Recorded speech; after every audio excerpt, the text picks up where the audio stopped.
नमस्कार। मानव सभ्यता और शेष प्राणी नाम के इस YouTube चैनल पर आप सभी का मैं स्वागत करता हूं।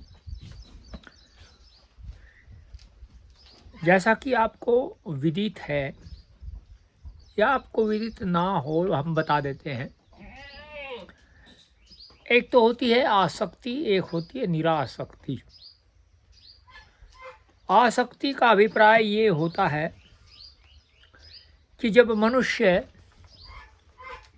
जगत की वस्तुओं को ये मानना प्रारंभ कर दे बिना जाने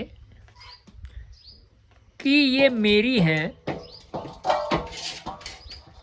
और मेरी ही हैं, उसको कहते हैं आसक्ति। निरासक्ति वह होती है जब मनुष्य जगत की वस्तुओं को कर्तव्य करते हुए, कर्तव्य अर्थात वह यह मानता है कि इस संसार में मेरा जीवन वो कर्तव्य पर आधारित है, कर्तव्य करते हुए और वह अपने कर्तव्य का निर्वहन करता हुआ आगे बढ़ता है, तो उसको वह मार्ग जो है निरासक्ति का मार्ग होता है। निरासक्ति अर्थात आसक्ति से रहित, उसमें आसक्ति नहीं होती, क्योंकि उस मनुष्य का जीवन जो है वह आनंदमय हो जाता है। उस व्यक्ति के पास में कुछ नहीं होता, लेकिन संसार सब वो ये संसार सब उसके उपभोग के लिए ये कह सकते हैं प्रस्तुत हो जाता है, या उसके लिए यह संसार इस संसार के द्वार खुल जाते हैं। बहुत दिन पहले की बात है,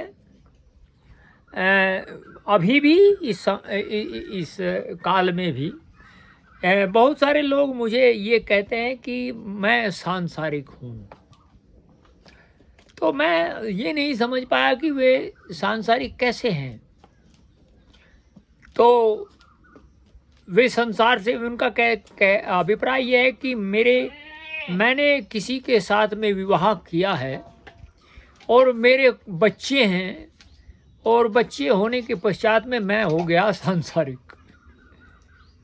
ये भी सांसारिकता नहीं है।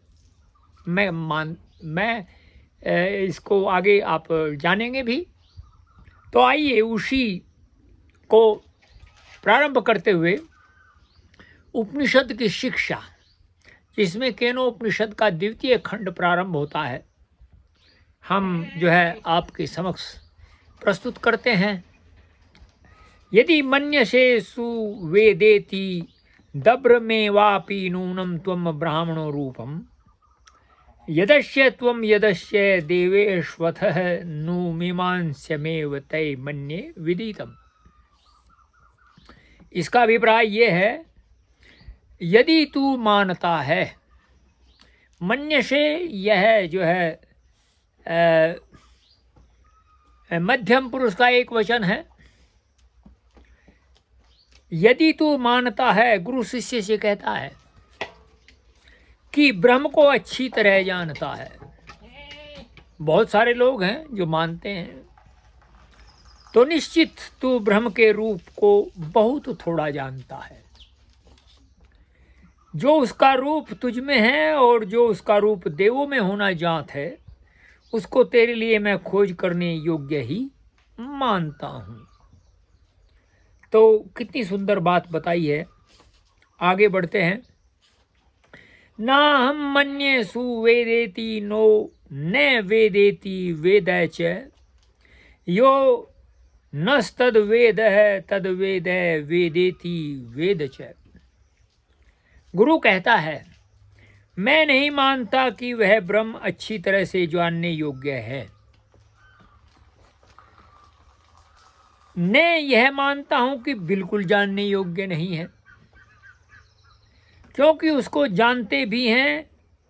हम में से जो कोई उसको जानता है वह उसको जानता है कि उसे नहीं जानता और जानता भी है। अब देखिए कितना इसमें जो है ये कह सकते हैं क्लिष्टता उत्पन्न कर दी कि जानता भी है नहीं जानता है, मानता है नहीं भी मानता है। तो इस प्रकार से ये क्लिष्टता उत्पन्न हो गई है। अब आगे बढ़ते हैं। यस्या मतम तस्य मतम मतम यस्य न वेद स अविज्ञातम विज्ञाताम विजानताम विजानताम। जिसका ब्रह्म के संबंध में अमत है, अर्थात मत ही नहीं है, अर्थात वह यह अभिमान नहीं रखता कि ब्रह्म को अच्छी तरह जानता है।